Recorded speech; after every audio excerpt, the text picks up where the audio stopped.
பிழையாக போட்ட 3 வாக்குகளால் இன்றைக்கு ஒரு பேப்பர் கூட வாசிக்க தெரியாத எம்பி மேரத்தான் கொடுத்திருக்கிறார்கள் எங்களுடைய தமிழ் மண்.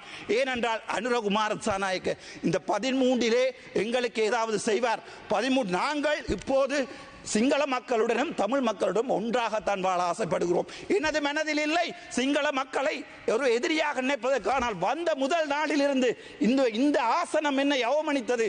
இன்று வரை என்ன ஒரு எதிரியாகத்தான் பார்த்தது. ஆளுங்கட்சிக்கும் எதிர்கட்சிக்கும் உள்ள அடிவாட்டிலே நாங்கள் தான் அவதிப்படுகிறோம்.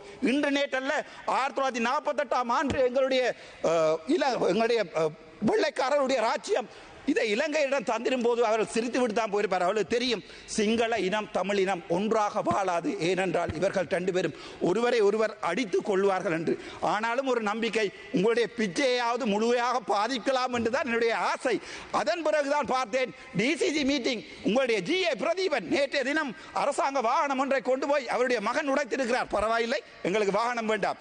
ஆனால் GA பிரதீபன் சொல்லுகிறார் மொத்தம் 56 மில்லியன் நீங்கள் கொடுத்த பாராளுமன்ற உறுப்பினர்களின் பன்முகப்படுத்தப்பட்ட நிதியிலே அவர் 35 மில்லியனை எடுக்க போகிறார்கள். இப்போது வடக்கு கிழக்கிலே நாங்கள் என்ன தேங்காய்களை ஆவதா? சரி, அதுதான் சொல்லும் போதுதான் எனக்கு ஞாபகம் வருகிறது.